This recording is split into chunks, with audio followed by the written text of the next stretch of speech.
things. Let me try to do this the right way. I'm going to invite some key people.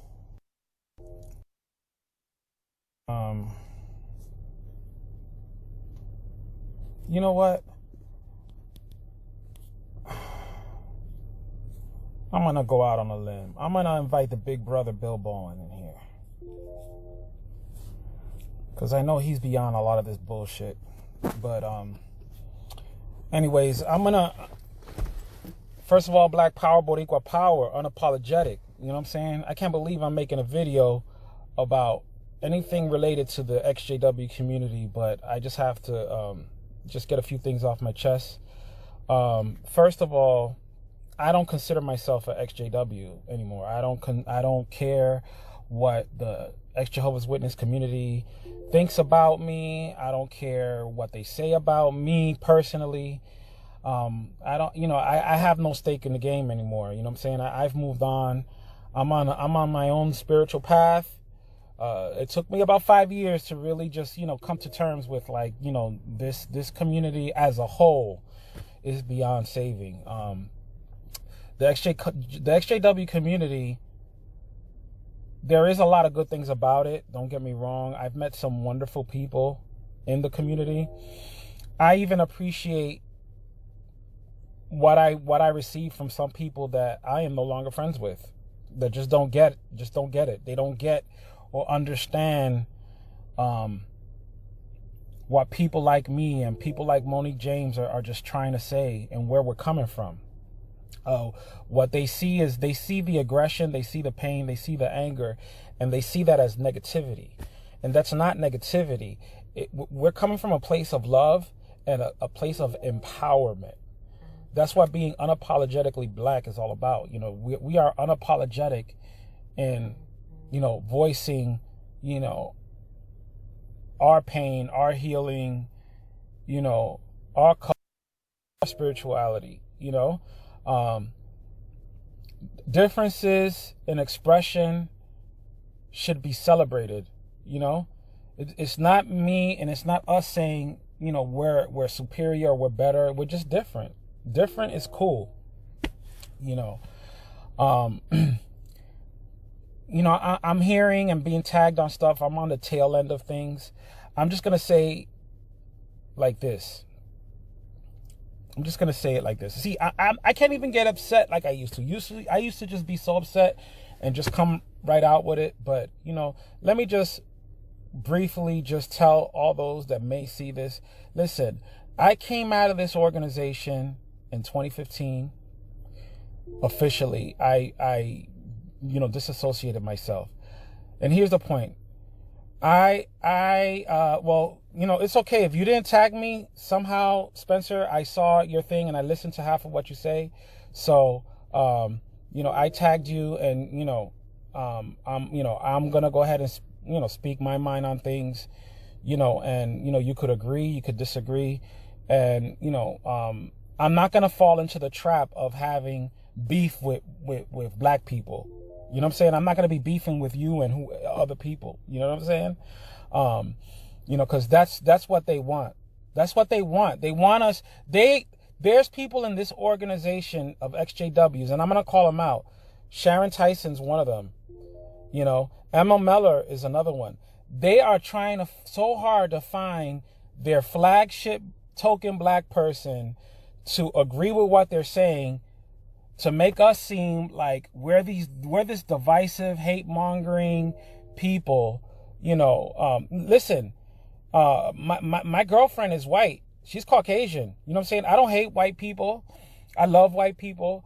I just hate racists. I hate the word hate. Yes, I'll say it. I hate racists. I punch Nazis. And the reason I speak, yes, Sharon and Emma and others and Rick Fearon.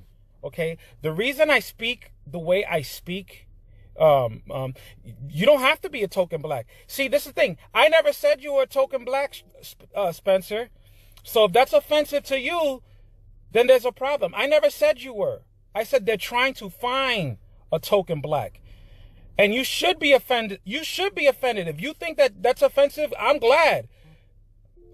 You know, I'd be offended if I was a token black too. You know?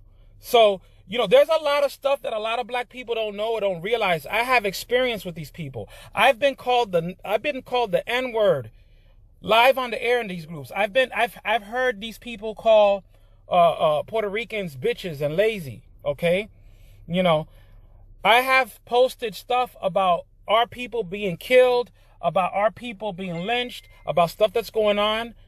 And I have expressed like, wow, it's so hard to be a next Jehovah's Witness and a person that really thought Jehovah's Kingdom is going to be the answer to all this stuff that's going on, and to be out there outside of the organization with no support, no spiritual support, no financial support, not having the tools to be equipped to deal with the racists. A lot of us that are black, indigenous people of color have been sexually abused in this organization. I was sexually abused in this organization. So when we leave, not only do we have to deal with all the abuse that all ex-Jehovah's Witnesses have to deal with, but when we leave, we got to deal with all that and be black. You know what I'm saying? We got to go through all that shit without the proper tools to be able to navigate and survive in this world, realizing there is no paradise. There is no organization that's free from racism. You're going to have to deal with it alone, okay? As a 45-year-old black man with no college education, no family, no friends when I first left, that's changing now, you know what I'm saying? I had to deal with the stigma of, like, you just some, you know, lazy N-word, you know what I'm saying? And that's what we're talking about. When we talk about stuff like that, when we talk about when Trayvon Martin got killed, or when we talk about that stuff, you know, we're told it has nothing to do with XJW. Why are you being divisive? Why are you playing the race card? This is the type of language that Monique and myself and other people have had to deal with in these groups, okay? But when they want to talk about how they were abused, or when they want to talk about, you know, political issues that affects them, or sexual abuse that affects them. But if we talk about sexual abuse and how it affects black people, okay, we're wrong. We're silenced. You know, we're invalidated. That's the shit we're talking about. That's the fucking shit we're talking about. Okay? You know? And I'm sorry, Spencer, black people cannot be racist. It doesn't work that way. You said yourself you don't feel you were qualified to talk about other things. I feel you're qualified, but you need to research. Racism, a construct. It's a social construct that was created by a certain demographic of people, okay? I don't have the power to oppress another race in that way. You know, I can't gentrify neighborhoods. I cannot, do the thing. I don't represent the people that are in power, you know, that represent that white male demographic to oppress other people. I could be prejudiced. I could be biased. I could be a bigot. I could be all those things, but I, as a black man, cannot be racist. You know what I'm saying? And so, yes, there are black people that have issues. We all have issues, just like white people. But we don't have the power to do the things that white people do. You know what I'm saying? I don't have that privilege. A white person, you know, could be all about civil rights, could be all about all those things, but at the end of the day, there's certain things that they'll never have to worry about if they don't want to, okay? You know, I can't put away my Black Lives Matter sign. My blackness is on me 24/7, okay? You know, that's the privilege. You know, a white person could go about their whole life and not think about and worry about these things. You know what I'm saying?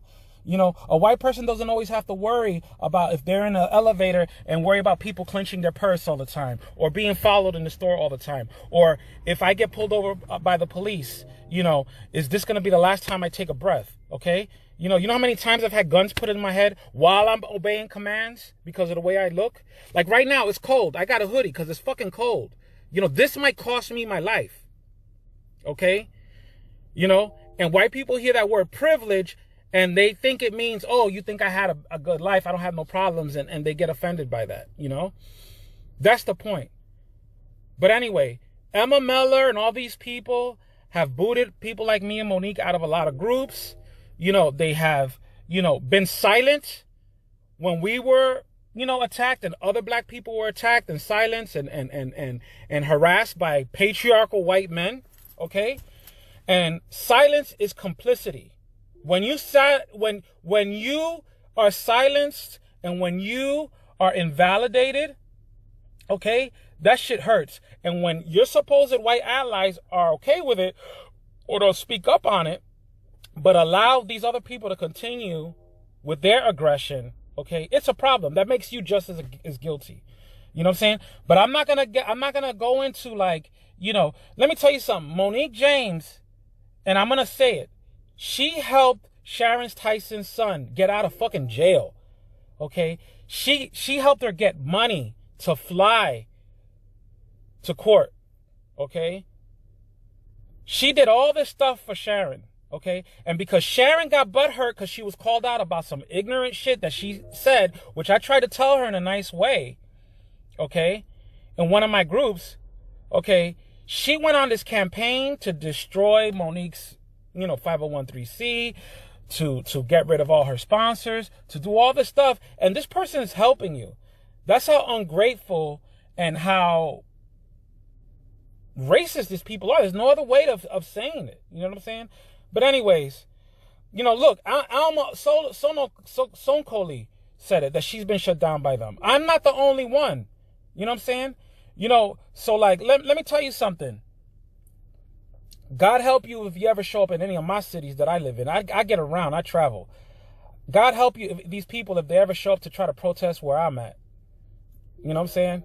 So, but here's the point. Here's the main point. I got off on a tangent. This is what I want to say. When you are an ex-Jehovah's Witness, and when you drink the Kool-Aid as a Jehovah's Witness, like I did, you know, I was almost an elder. I was a ministerial servant for years. The reason why I was appointed as an elder mainly is because I was the same way I am now. I always spoke up and I always asked questions. And when I saw that certain people weren't getting shepherding calls, or certain people, you know, weren't getting invited to things, you know, I would speak up, you know, and I'd speak up at elders meetings with the circuit overseer and everything. And you know, the elders would always get in trouble. So I was a troublemaker. Okay, but when I think there's a difference of between people that get kicked out of the organization forcibly and people that leave in their own accord. I wasn't kicked out of the Jehovah's Witnesses. I voluntarily left. Okay, my mother left.